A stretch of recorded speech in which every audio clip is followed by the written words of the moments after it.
Welcome back to another session of the Teaching Saints Virtual Summit. My name is Kurt Frankum, and I find myself in the building of LDS Business College in downtown Salt Lake with Scott Newman. How are you, Scott?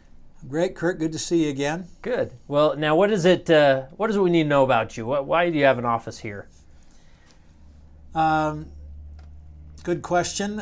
Sometimes I wonder that myself. They haven't decided to boot me out yet, but I spent some years in corporate America, about 25 years, and then the last 13 I took a choice to teach part-time, and which eventually became full-time.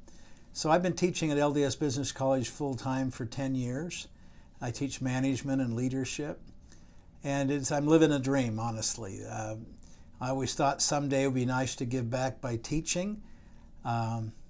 It's not like a lot of people think, that it would be just fun to sit there and have people listen to you and bow down and you can just spout out and tell them everything you know. Yeah. It's a lot harder than that, but I've enjoyed very much the chance I've had to do this, and hopefully been able to influence some young people to maybe not make the same mistakes I made in my career. And if I've been able to do that, then it's all been worthwhile. Awesome. That's great.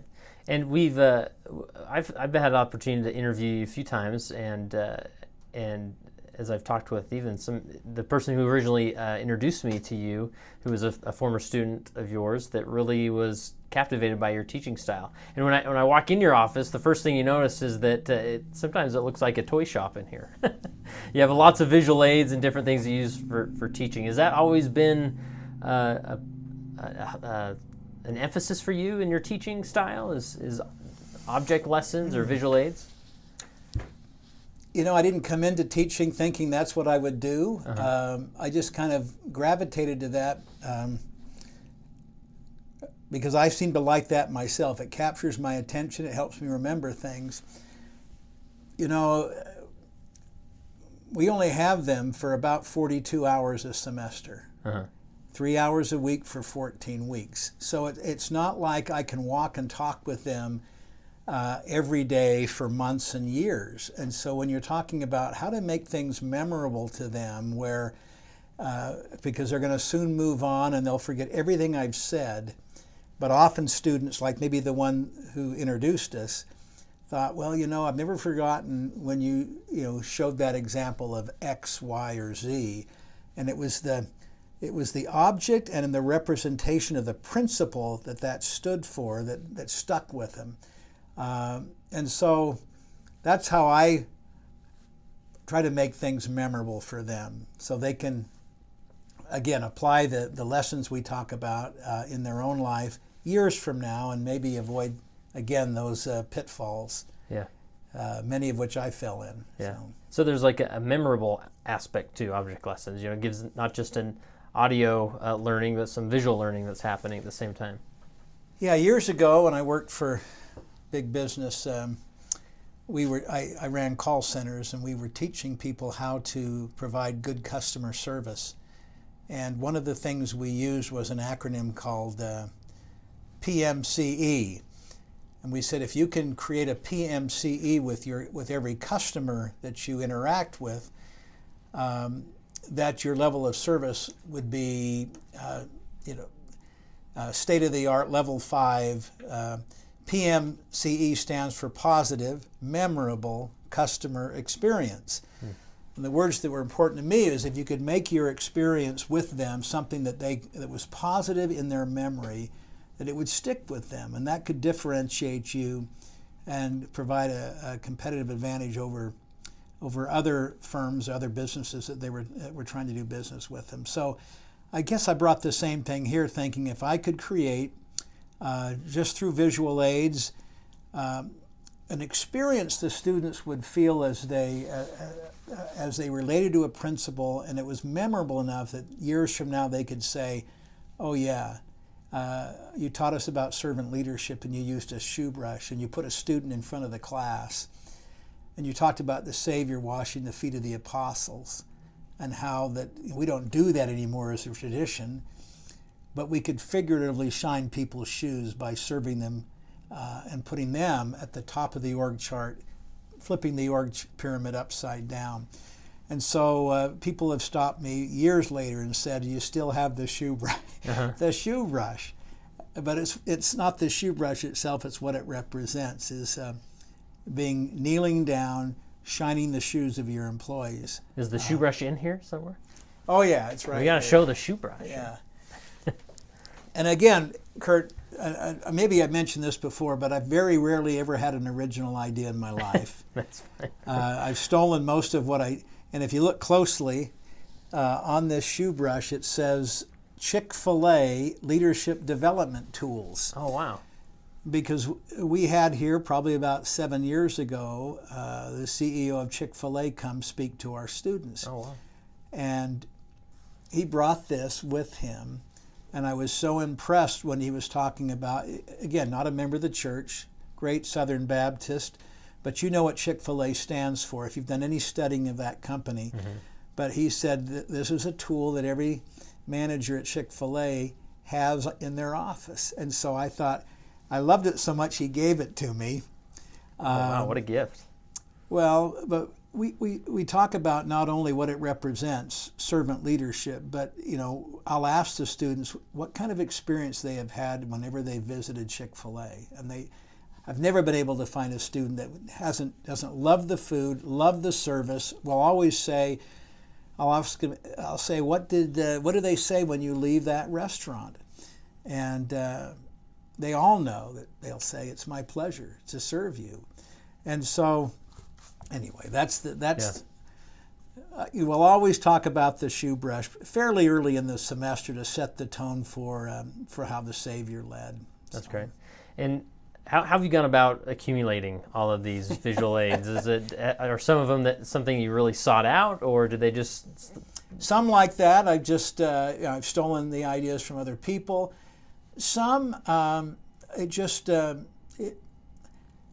would look at it and I'd say, how can I represent the principle? One thing we do during the first week of class, and again, I'm not a professional teacher, so I need to throw everything I can, every trick in the book to try to captivate and engage students. But I want the students to know right off the bat that this is not my class. This is our class. And if they don't like what's going on, they own as much the outcome as I do. And so we talk about the difference between owners and renters. Oh, yeah. That's and great. I show them my Green Bay Packer stock certificate. This is worthless, except I frame it, and it is the only publicly owned professional sports team in America. But we ask them about what's the difference between an owner and a renter. And if you help own the outcomes rather than just you're passing through, I want them to feel that this class is theirs. So hence, we put a board of directors right off the bat. So they start the class. They select a prayer. They arrange a spiritual thought. They help make key decisions in the class about what we're going to change or different pieces of curriculum. Again, to try to give them a sense that this is theirs. So, yeah, I had this at home on my wall and thought, no, this would help represent something here that's valuable. So I keep it here, and that's just. So you ask where these ideas come from. Different places. Yeah. Sounds like there's some inspiration involved there that you're guided towards some of these as far as an effective way to teach.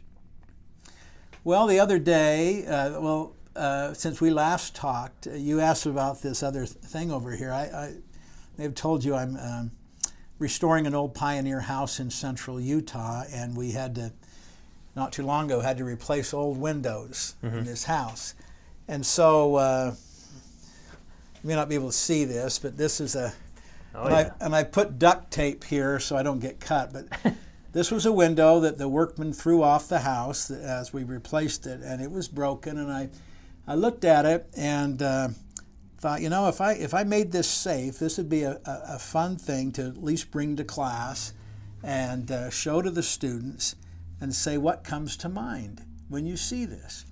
And of course I get answers like, oh, vandalism or burglary or, whatever. But when I say, all right, but think about a leadership principle. And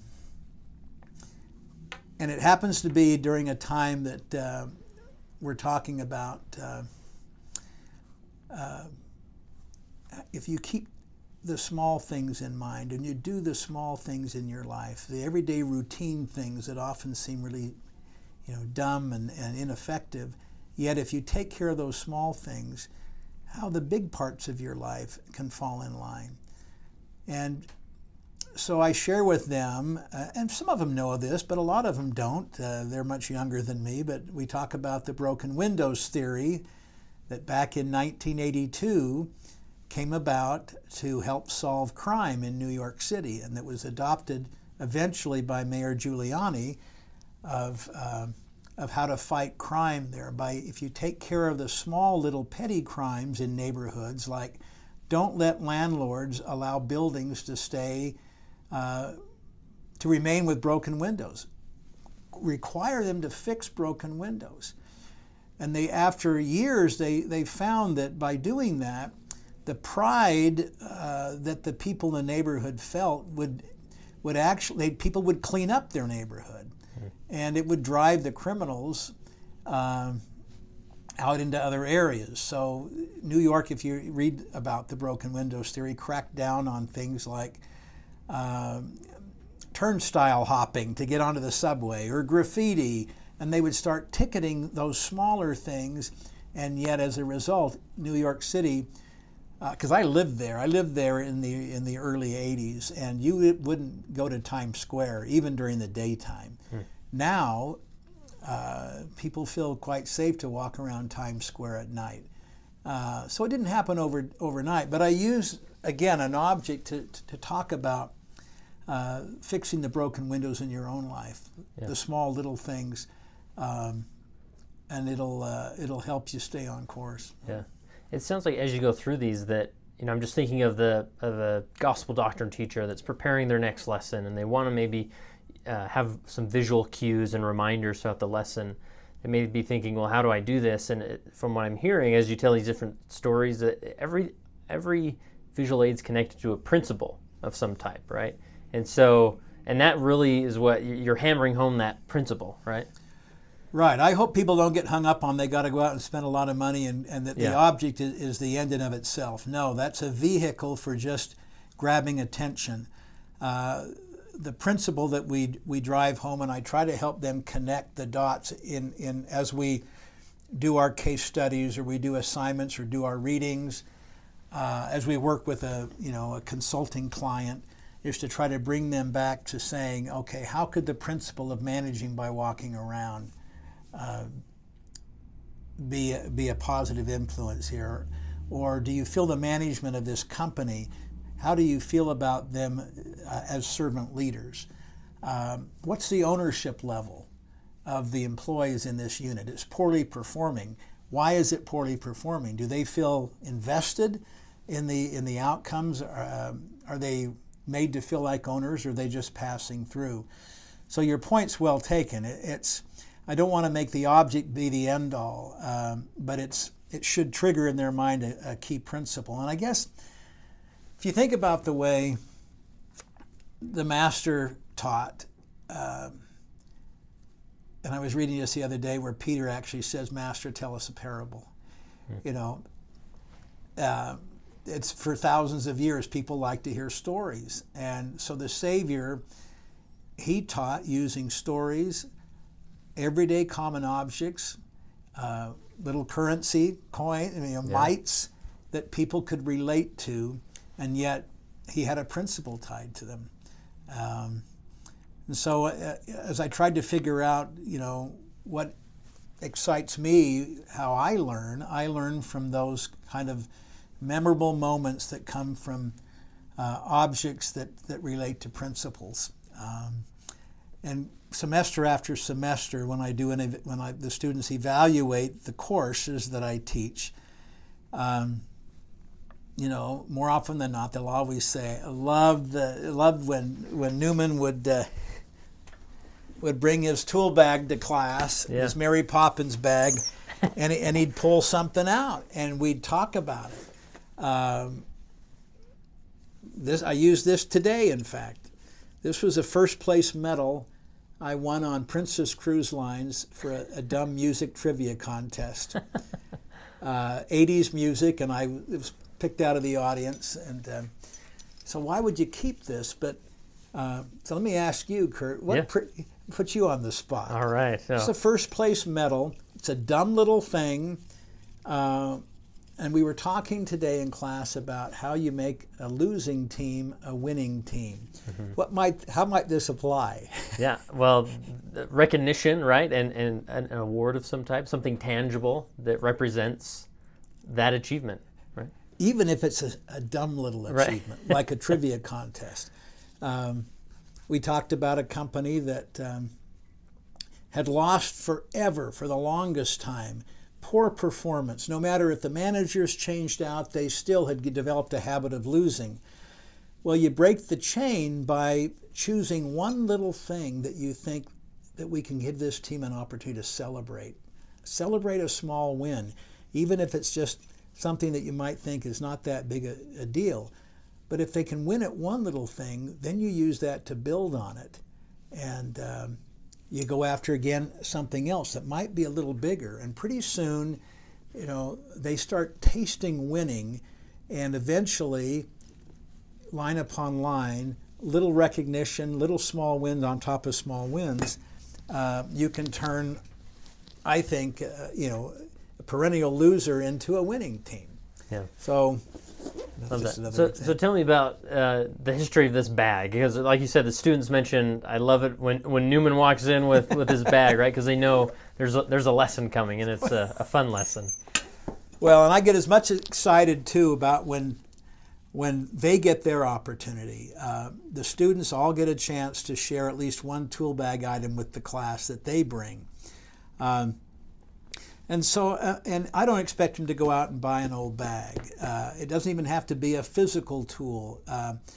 We all have leadership tools in our mind, of things we've done in our career that have worked, that remind us of things. And so I say, things you've done on your mission, you've already applied tools. Just, now think of something that can actually represent that.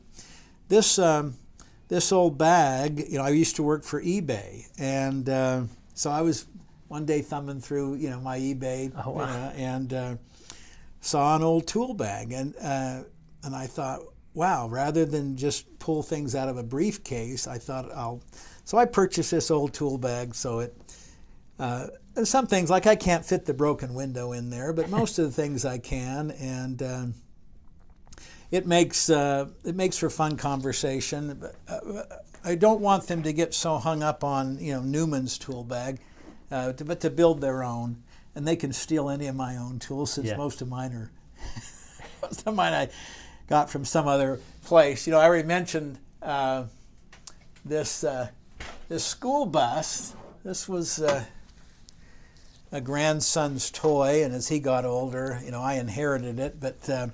Maybe hold it up a little bit and get on the camera. Little toy. Yeah, it's a Fisher-Price fun little school bus with movable people on it. Uh-huh. And so this came about from reading Jim Collins' Good to Great, where he talks about getting people on the bus, heading in the right direction. And so I thought, well, if it's good enough for him and to be a best-selling author. So we talk about the principle of an organization as a school bus. Is it heading in the right direction? And do you, as a leader, contemplate the people on the bus? Are they sitting in the right seats? And do you have an opportunity as a manager to maybe at times move people from one seat to another just to broaden their background? Are there people that shouldn't be on the bus? Would it be best for them in their career? So we talk about, when do you actually open the door and encourage them to seek opportunity elsewhere?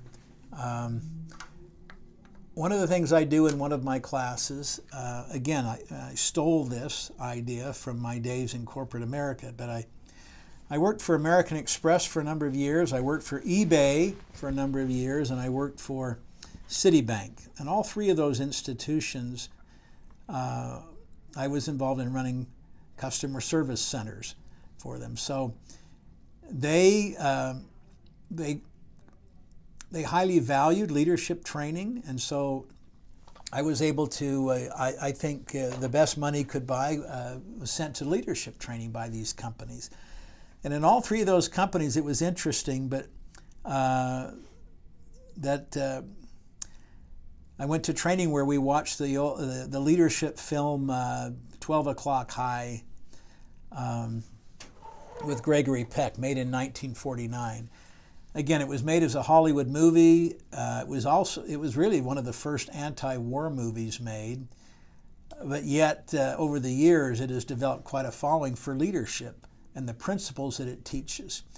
And so when we watch key parts of that, we don't watch the whole thing, but we move around. But we'll introduce this principle of making sure you've got the right people on the bus, and because in the film, the key character, Gregory Peck, moves a lot of people around in the organization. He demotes some, he promotes some, he moves them into different positions.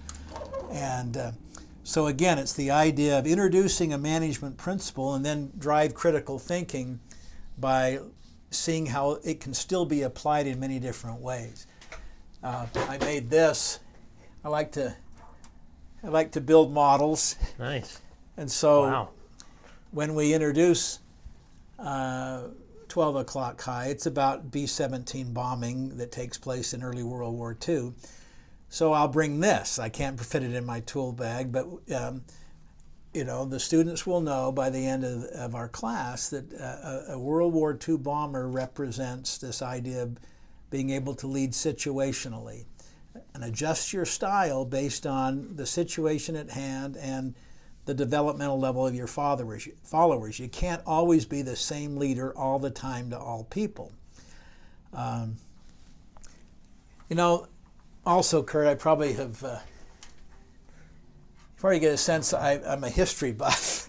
And so I love things that, I do a lot of things with, Abraham Lincoln, or, we talk about this principle. This is my Ulysses S. Grant bobblehead. And they, a lot of the students today, I'll be honest with you, don't even know who this guy was. But I tie this to the idea of when you're a leader in an organization, you can't do it by yourself. You've got to find a right-hand person, at least one, hopefully more, that have proven themselves to be loyal to you, can execute without you having to micromanage. If you don't have a Grant in your organization, it's a tough row to hoe.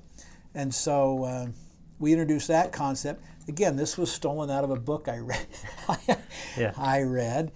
The students will, they know that they got to keep searching when they're new in a position, new to an organization, until they have at least a Grant or two to help them be successful. Yeah. Anyway. I want to go back to the tool bag a little bit, just this concept, because I think there's a greater principle here that you're teaching your students, as far as you mentioned, you're helping them develop their own tool bag. And really that's the essence of leadership, right? That leader's walking in with experience or perspective to share with the class so that they can take that and put it in their own tool bag, whether it's a physical tool bag or a mental tool bag, a spiritual tool bag, right? And by having these visual cues, it's helping them do that, right? That's my hope. My hope is that they leave there with being able to articulate some key tools in their bag. Most of my students have served missions, so they've had an opportunity there to already be in leadership roles as a district leader, zone leader, assistant to the president. And they may not have had vast corporate experience, but usually they can relate to when we talk about things like, okay, who was your Grant in your mission? And generally they can think of, oh yeah, it was elder so-and-so or sister so-and-so. Yeah, had I not had that person in my zone, we wouldn't have been able to do what we did. So, Yeah, I would hope that, and they have these things. They have these things that are meaningful to them. They just may not have thought about how to position it and articulate it. So I'm hoping and stretching them to have to bring something to class and then explain not just what it means to them, but why they chose it. Why, of all the things, why did they choose that thing? This morning in class, we had somebody bring the Peruvian flag and talk about, she's from Peru, and hold it up, and brought tears to her eyes as she talked about what that meant to her and how she would apply it in her leadership. Somebody else brought a missionary badge that they'd worn for 2+ years, and what it meant to them, not just that they were a missionary, but what that badge means in terms of walking the talk, because it was always in front and center in people's eyes, and you always were on stage, so to speak, no matter what you were doing. Again, I don't take the credit. I just try to push them a little bit into thinking stuff like this, and again, give them opportunities to connect the dots so it sticks with them.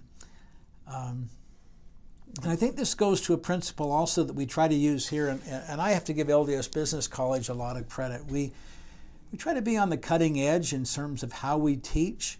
You don't come here to lecture. You don't do that. That's not saying we wouldn't give like 10-minute little lecturettes out of a typical 90-minute class, but we really expect the students to come prepared, having read the material in advance, so that we're not just regurgitating stuff they've already reviewed, but then we give them opportunities to teach each other. That's when you really, concepts are driven home, is when you have to turn around and teach it to somebody else. We give them opportunities to ponder, to let that sink deeply into their mind. We talked yesterday, I mentioned about how do you turn a winning team or a losing team into a winner. They had an opportunity to then be able to apply that to their something in their current life. They got to write something, all right, either in their home life, their job, and most of them do work, or in their church job. What could they do to apply this idea of celebrating small wins more, so that people can feel like they have pride in their team. So the learning pattern, we call it, of what we use about preparing people, letting them teach each other, giving them the opportunity to ponder, and then proving them through exams or case studies or written work. I think that ties in well with these visual aids and helps cement the topic. One of the things we also do in most of the upper level business classes, we don't do it in our intro class, but in our upper level classes, I always arrange a real company that our students work with throughout the semester as consultants. Now realize these are not MBA students. They're freshmen and sophomores in college. Some are 18 years old. Some have, most have been on missions, but they're bright, they're direct, they tell it like it is. And so, I will find companies who will say, sure, we'll let your students consult with us. We'll give them some challenges even that we're facing. And we'll work through about 11 weeks of the semester with these students divided into smaller groups, working with a company on specific challenges they've given us. And the company, they agree to have their contact people come in, share information, give us course corrections along the way. But the idea at the end is the students present to the executive team of these companies at the semester end their solutions to these challenges. We don't charge for it. If we were MBAs, I might charge for it. But what a great thing. I never had that in my, when I was in undergrad school, let alone freshman and sophomore, the opportunity to work with with real companies facing real problems. So I get them out of the Harvard text case, the case studies, and out of textbooks and into, okay, what do you know, how is this company leading? You know, are the challenge they're facing, do they have people that are stagnant? Do they know which direction their bus is going in? If the leaders are facing particular issues, are there broken windows in the company? So that's another way, as we immerse them into real live challenges that a real organization is facing.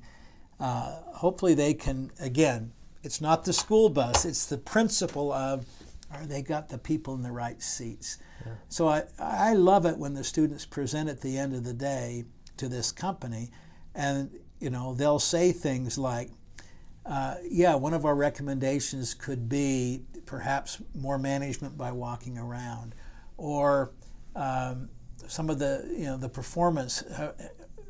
Are you considering how you could help people become more owners? I'm not talking stockholders, but more ownership in the performance of that group versus, you know, what's in it for them. You know, I ran call centers for years, and I'll never forget sometimes, you know, our representatives on the phone would have no idea of what all those metrics on the wall meant, that we as managers were so interested in meeting every day. We hadn't taken the time to really explain to them, what does average speed of answer mean? What does abandoned calls mean? The things that drove costs down for our operation. If we could bring the people on the front lines into that, where not only could they understand it, but could they benefit somehow? And it doesn't have to be monetary, but could we all celebrate if we make our goal for average speed of answer for the month, movie tickets for everybody, something like that. I learned that lesson the hard way by, you know, realizing that I was running a call center where the renter population was really high and there weren't a lot of owners on the front lines. And so we worked hard to help create that. And so I saw the success of that happen. Anyway, I've tried to duplicate a real life experience for these students by letting them consult with a company. Yeah. So. And when you mentioned the end of semester, you know, the report, and and you talk about these principles where, because of the way, the style in which you taught them, it gives them mentally, they're able to go back and grasp those principles very easily. So I'm thinking as a you know, a Sunday school teacher, or even somebody speaking in a sacrament meeting, by taking an approach of creating visual representations of principles, that you're helping them retain that. There's a level of retention going on, right? Yeah. I would hope so. It's been a while since I've been a gospel doctrine teacher, but my wife was called to be one a few years back, and so we'd talk at night, and she'd say, "Yeah, what can I do to liven things up?" And so, yeah, a number of, not these particular items, but she'd try to bring something that people could relate to, and then again, principle based. I'm really big on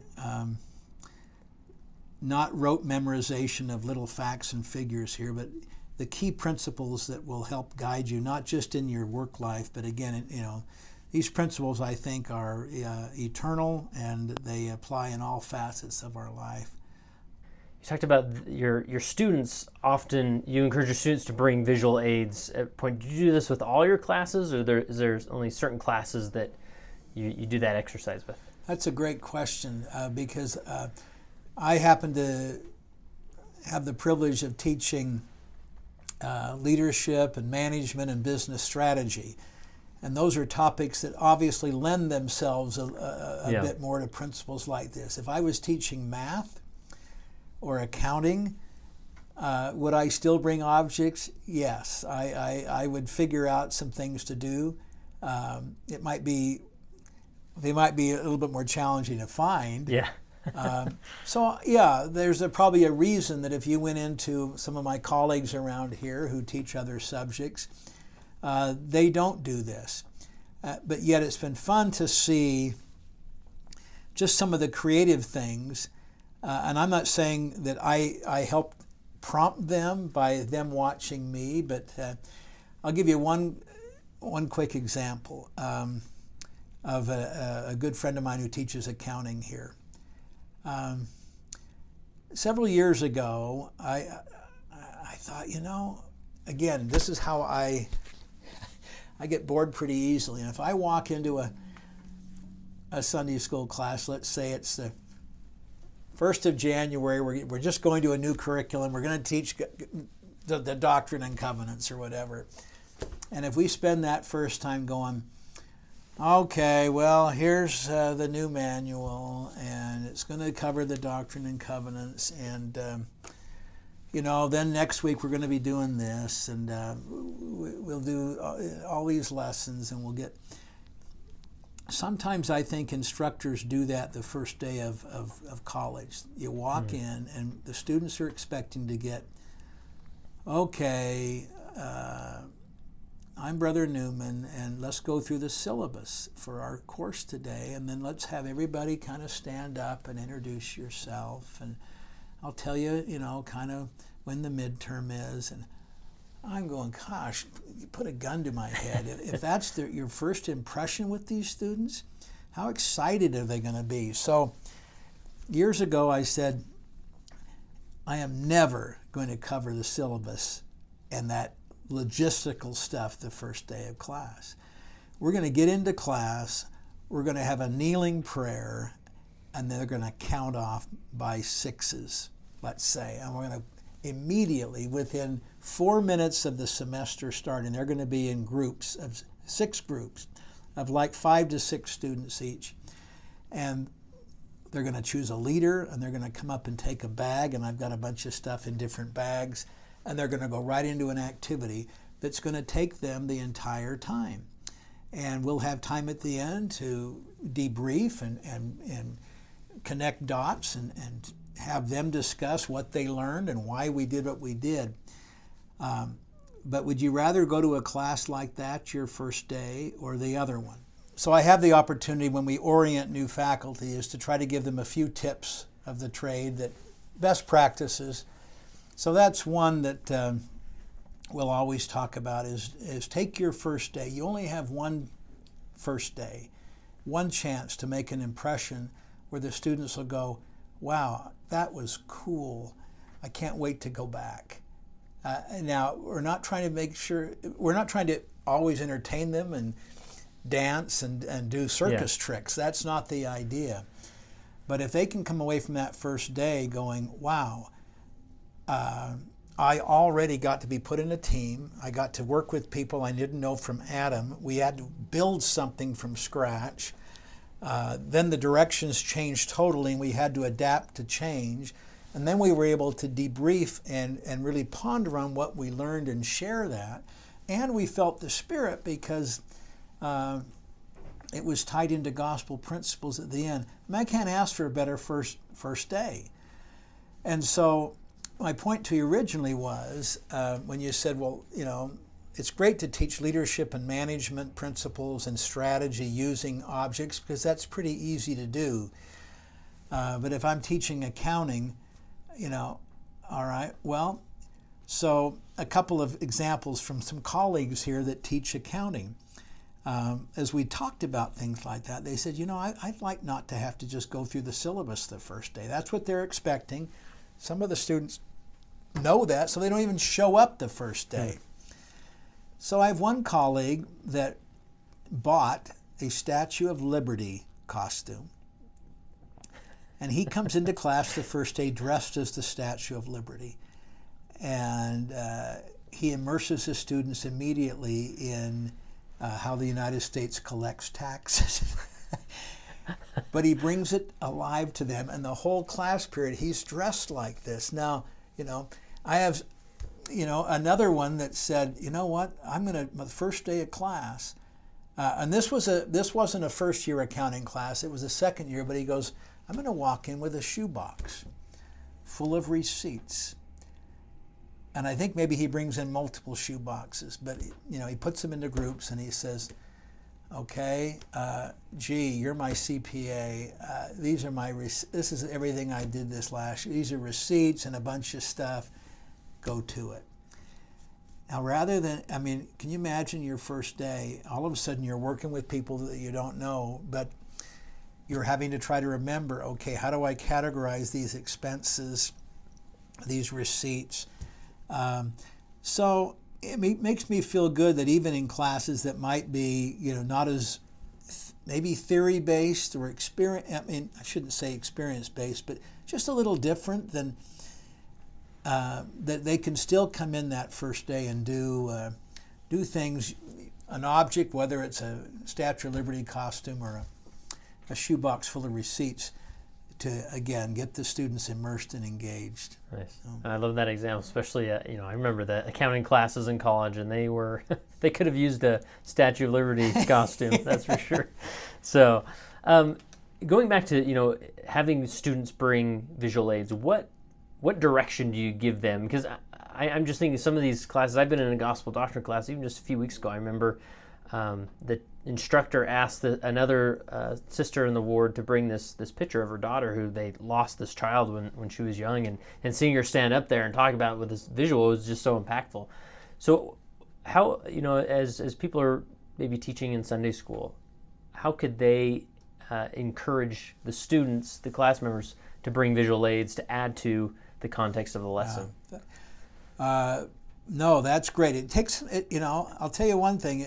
This is stuff you can't think up like 5 minutes before your class starts. Oh, no. So it does take preparation, because you want to be able to be thoughtful enough to ask people ahead of time, days ahead of time, to say, hey, could you bring something like this? I had a mechanic once when I was teaching gospel doctrine. We were talking about, and I can't remember the scripture, but it talked about the chains of hell. Wow. And how the chains of hell binds you and slowly drags you down. So I asked, we had a member of our ward who, had everything in his garage. And I said, would you bring some big chains? And, would you at a certain time be willing to walk up to the front of class with these heavy chains, kind of like, I guess, what was the story out of Christmas Carol with the Jacob Marley or whatever, but and stand up in the class. Now, could I have talked about, read the scripture and talked about the chains of hell? But being able to have members of the class bring something like that was a visual. I'm sure people will always remember Brother so-and-so standing up there.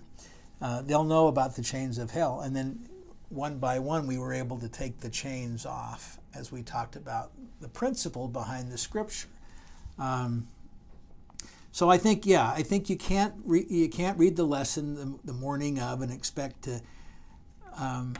I think it takes preparation. I think if you just say to them, bring a visual aid. I mean, with my class, before I ever asked them to start, sharing a tool from their own tool bag, I've shared at least 2 or 3 of my own. So they get an idea of these things aren't expensive. They're everyday items. They're, they're a Harry Potter wand, that talks about, wishes. If you could wave a magic wand, something that, so I just encourage them to look around their apartment, their house, but think about something that's meaningful to them that they've learned in their life about leading themselves, leading in their family, leading others. And what's a principle that they could find an object that would represent that? One student the other day brought a medallion that on his mission, a member made a bronze medallion for every missionary that served in that area. And, it's something memorable to him that he kept. Okay, all right, so now you've got this medallion. Now, tie it to something. Tie it to something that's meaningful to you, that you've demonstrated in your life, or that you've had a significant experience about it. It's one thing to hold up a medallion with your name on it, but the key point is relate that to your own tool bag and how you could use that as a leader going forward. So what you said earlier, we talked about recognition, about how he felt that a member would serve him like that, and how, it stood out, and he's kept it around his neck, and it helps remind him of when he gave full-time service to the Lord and how he felt, and it's helped buoy him up in times of hardship. So that's how he used that. Now, am I going to grade them? To me, yes, I give them points if they bring a tool bag item, relate why they brought it, what it means to them, and what kind of a leadership principle it represents. They get full points. I don't say, well, I didn't really like that medallion. You could have thought of something better. Just the fact that they would do something. And there are some tools that I use today that have come from students that I've stolen. Yeah. And I said, I'm going to use that going forward. So awesome. This has been great. Any principles we haven't hit that you can think of that would be worth mentioning, or? Well, I would just again thank you for showing interest in this. I want to make sure people don't feel that I have the corner on the market here. I'm sure there are people that can teach with objects much better than me. I go back to what I said at the beginning, is that when I think about how the master taught, he could have taught any way he wanted. He didn't have the technology at his disposal that we have, so he couldn't crank up a video. He couldn't teach an online class. So what he did, though, was he brought them in and captivated them with everyday things that they could all relate to, whether it would be, gleaning in the field, or hiding something, or pruning a vineyard, or finding a sheep. And that's all. I just took that and said, everyday things around us that people can relate to, and again, that memorable and then an experience. So anybody can do this, Kurt, really. Anybody can, grab something and pray about it. I mean, not everything I've ever used sings as much as others do, but anyway, it's been a way that I've found to bring to life, management curriculum. You grab any management book, that's textbook, you'll usually find that it talks about the 4 functions of management: leading, planning, controlling, and organizing, blah, blah, and so, okay. Do we talk about leading? Yes. Do we talk about how to plan? Yes. Do we talk about controls that you put in place as a leader? Yes. Do we talk about organization? Yes. But along the way, we try to weave in practical things that students will hopefully remember about, gosh, I've just found myself promoted into a new company. I don't know anybody. It's a poorly performing team. I've been given 1 year to turn it around. Gosh, what do I do? And it's gratifying to ask that question like I did yesterday. Exactly that scenario. And to have students say, get your boots on and walk around. Get out of your office. Spend time that first day serving donuts to everybody in your, serving them. Show, don't just talk about what you're going to do, but,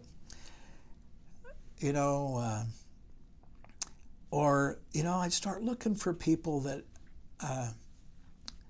whose trust, I can count on, who will earn my trust, that I can count on to be my Ulysses S. Grant for me, because I won't be able to do it myself. When I hear responses like that, I go, he got it, or she got it.